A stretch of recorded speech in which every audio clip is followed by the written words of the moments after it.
તો નમસ્કાર મિત્રો, આપણે આવ્યા છીએ સુરાપુરા દાદાની જગ્યામાં, જે ગાઢ જંગલમાં રણખાંભીએ બેઠેલા દાદા.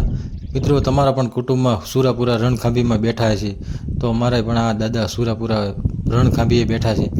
તો મિત્રો, સુરાપુરા દાદાને આપણે હર હંમેશ માનતા હોઈએ છીએ. સુરાપુરા દાદા આપણા કુટુંબમાં બેઠા, કુળમાં બેઠા હોય છે, તો દાદાને આપણે માનવા જોઈએ અને પૂજવા જોઈએ. તો મિત્રો, આ વિડીયો મેં એટલા માટે જ બનાવ્યો છે કે જો તમે તમારા હુરાપુરા કોઈ પણ જાતની તમારી પરેશાની હોય તો હુરાપુરા જ તમારી પરેશાની દૂર કરી શકે. કોઈ પણ જાતની સમસ્યા હોય તો કુળમાં સૌથી આગેવાન હોય તો એ આપણા હુરાપુરા હોય છે મઢની અંદર. તો મિત્રો, તમે પણ માતાજીને મઢને માનતા હોય, દાદાને માનતા હોય તો પ્લીઝ ચેનલને જરૂરથી સબસ્ક્રાઈબ કરજો અને પણ બીજાને પણ વિડીયો શેર કરજો. તો મિત્રો, આ છે હુરાપુરા દાદા, ભગા દાદા, જે આપણે જોઈ રહ્યા છો. તો દોસ્તો, તમે પણ વિડીયોને લાઈક જરૂરથી કરજો. અને આપણે સુરાપુરા દાદાની જગ્યામાં ફરવાનું છે અને બીજી પણ તમને બીજો પણ નજારો બતાવીશ.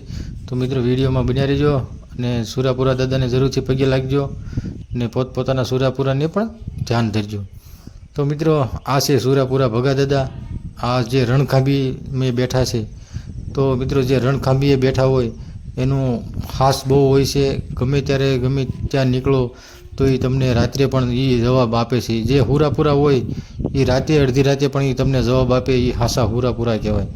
તો મિત્રો, આ છે હાસા હુરાપુરા. જે અહીંયા કોઈ નીકળતું હોય તો ભગા દાદા એને રાતે રસ્તો બતાવે છે. કોઈ પણ જઈને અટવાઈ ગયું હોય તો એને ભગા દાદા ચોક્કસ રસ્તો બતાવે છે. અને અહીંયા ભગા દાદાનો કૂવો પણ છે. કૂવામાં પણ જો કોઈ પણ વ્યક્તિ નાહવા પડે તો એને કદી કાંઈ થતું નથી, કદાચ તરતા આવડતું હોય કે ના આવડતું હોય. એટલો હુરાપુરા ભગા દાદાનો હાસ છે.